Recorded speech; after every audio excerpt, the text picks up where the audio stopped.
নমস্কার বন্ধুরা, welcome to ST unique sports. তো বন্ধুরা, এই ভিডিওতে আমরা কথা বলবো কিছু ফুটবল আপডেট নিয়ে। তো ইস্ট বেঙ্গলের সঙ্গে কিন্তু বেশ কিছু প্লেয়ারের নাম জুড়েছে, তাদের আসার সম্ভাবনা কতটা রয়েছে ইস্ট বেঙ্গলে সেই নিয়ে আলোচনার সাথে সাথে কিছু সাইনিংয়ের খবর বেরিয়ে আসছে, সেগুলো শেয়ার করে নেব এই ভিডিওতে। খুবই একটা ইম্পর্টেন্ট ভিডিও হবে, শুরু থেকে শেষ পর্যন্ত দেখো। আর ভিডিও ভালো লাগলে সকলে একটা করে লাইক করে 500 লাইকের টার্গেট আমাদের পূর্ণ করে দিও। আর যারা চ্যানেলে প্রথমবারের জন্য এসেছো, মনে করে চ্যানেলটাকে সাবস্ক্রাইব করে পাশের বেল আইকনটাকে অন করে রেখো, তাহলে তোমাদের প্রিয় দলের খেলার সমস্ত আপডেট তোমরা এখানে পেয়ে যাবে। তো চলো আর দেরি না করে ভিডিও শুরু করা যাক। তো প্রথমেই যদি আমরা একটুখানি নেক্সট জেনারেশন কাপ নিয়ে কথা বলি, তো এখনই নেক্সট জেনারেশন কাপ নিয়ে বলার মতন বেশি কিছু নেই, কারণ সেরকম আপডেট আসেনি হাতে।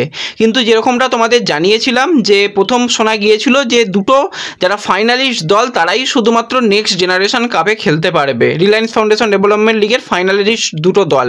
কিন্তু পরবর্তী সময় যেটা আসল কনফার্ম আপডেট বেরিয়ে এসেছে, তোমাদের কালকেই বলেছিলাম, কিন্তু এখানে কয়েকজন হয়তো বুঝতে পারোনি যে সেটা কোনো ব্যাপার নয়। ওই দুটো দল তো কোয়ালিফাই করছে, তার সাথে সাথে থার্ড প্লেস যে দলটা পেয়েছে অর্থাৎ মুথুট ফুটবল একাডেমি, তারাও কিন্তু কোয়ালিফাই করেছে। তো এই তিনটে দল ভারত থেকে কিন্তু অংশগ্রহণ করবে। এবার সেটা মোটামুটি সাউথ আফ্রিকাতেই হবে। জুলাই মাসের সম্ভবত সেকেন্ড উইকে টুর্নামেন্টটা শুরু হবে। আরও বেশ কিছু বিদেশি ক্লাবের ইউথ যারা প্লেয়ার তারা থাকবে, সেগুলো নিয়েই হবে। কিন্তু সেই ক্লাবগুলোর নাম এখনও জানা যায়নি। ভালো ভালো ক্লাব থাকবে এটুকু বোঝা যাচ্ছে।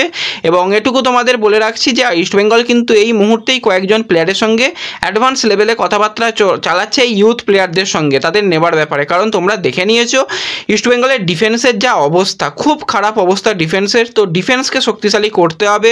মাঝমাঠ কোনো রকম অসুবিধা নেই, যেটুকু দেখলাম অন্যান্য দলের তুলনায় ইস্টবেঙ্গলের মাঝমাঠ অনেক ভালো। শুধু ঠিকঠাক কম্বিনেশন প্লেয়িংটা দরকার, আর আক্রমণ ইস্টবেঙ্গলের খুবই ভালো, কোনো অসুবিধা নেই। তো ডিফেন্সকে শক্তিশালী করার জন্য কিন্তু বেশ কিছু প্লেয়ারের সঙ্গে অ্যাডভান্স লেভেলে কথাবার্তা বলছে। কয়েকদিনের মধ্যেই 3 থেকে 4টে মতন সাইনিংয়ের হয়তো খবর বেরিয়ে আসবে। খবর বেরিয়ে এলে তোমাদের অবশ্যই জানিয়ে দেবো।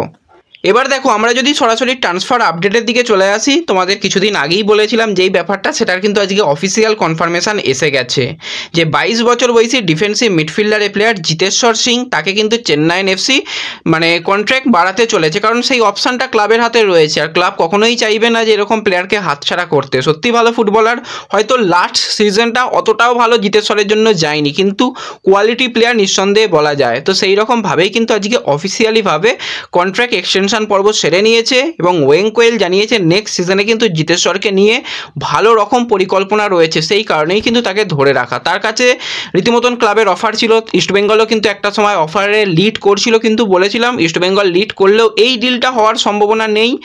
আর যেটা ব্যাপার যে ইস্টবেঙ্গল যে ডিলটা ভেস্তে ফেললো সেরকম নয়, ইস্টবেঙ্গল লিড করেছিল অবশ্যই, ঠিক আছে, অন্যান্য ক্লাবরাও যেরকম অফার দিয়েছিল সেই অফারে ইস্টবেঙ্গল লিড করেছিল। কিন্তু ক্লাব যখন কোনো প্লেয়ারকে ধরে রাখতে চায়, তো সেক্ষেত্রে সম্ভব হয় না অনেক ক্ষেত্রেই।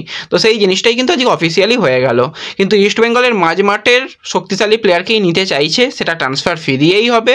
তো অপেক্ষা করো, ভালো কিছু আসছে। নাম আমি এখনই ভাসিয়ে দেব না, যাদের নাম ভাসিয়ে দেয় তারা নাম ভাসিয়ে দিক, কোনো অসুবিধা নেই, আমি সেগুলো নিয়ে আলোচনা করে দেবো। কিন্তু এই মুহূর্তে আমি নাম ভাসিয়ে দিতে চাইছি না। ভালো নামের প্লেয়ারের পিছনেই কিন্তু ইস্টবেঙ্গল চেষ্টা করছে, এটুকু তোমাদের বলতে পারি। তো এরপরে যদি আরও একটা প্লেয়ারকে নিয়ে কথা বলি, আমার খুবই প্রিয় প্লেয়ার এবং বয়স মাত্র 27 বছর, বাঙালি লেফট ব্যাকের প্লেয়ার হীরা মণ্ডল।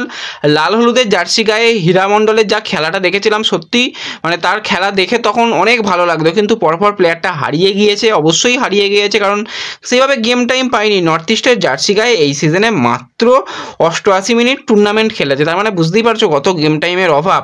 তো যেরকমটা তোমাদের 2-3 দিন আগেই জানিয়েছিলাম যে পাঞ্জাব এফসি কিন্তু এই হীরা মণ্ডলকে নেবার ব্যাপারে ইন্টারেস্ট শো করছে। এবার আমি অন্তত পার্সোনালি হীরা মণ্ডলকে দেখতে চেয়েছিলাম, সেইটুকু বলেছিলাম যারা সেই ভিডিওটা দেখেছিলে। তো তারপর থেকে বাজারে প্রচণ্ড পরিমাণে ছড়িয়ে গেছে যে হীরা মণ্ডলের সাথে নাকি ইস্টবেঙ্গল কথাবার্তা চালাচ্ছে, ডিল ডান, এগ্রিমেন্ট ডান, অনেক জায়গা থেকে এরকম বলা হচ্ছে। তো আমি যেটুকু জানতে পেরেছি সেরকম কিন্তু কথাবার্তা হয়েছে কিনা আদৌ সেটা নিয়েও একটা তো প্রশ্ন রয়েছে, সেটা কোনো রকম জানা নেই। কোনো রকম বড় মিডিয়া থেকেও সেই জিনিসগুলো নিয়ে কথাবার্তা হয়নি।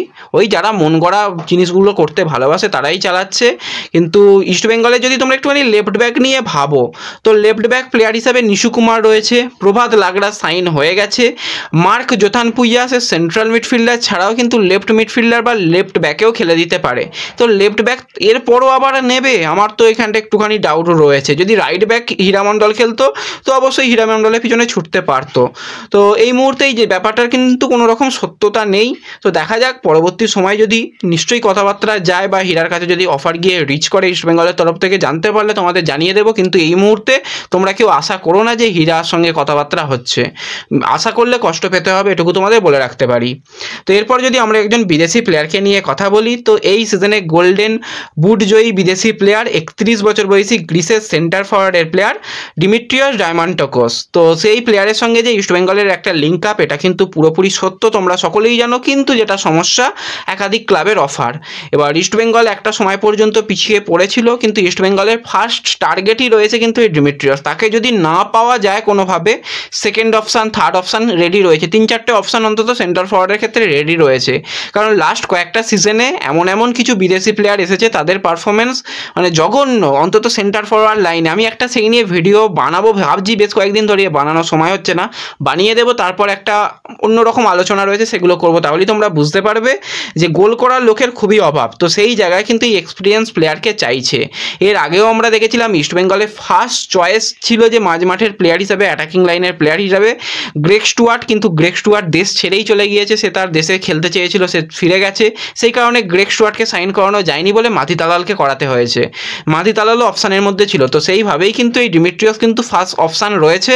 তো দেখা যাক কয়েকদিনের মধ্যেই, আশা করি এই ব্যাপারটা আরও ক্লিয়ার হয়ে যাবে।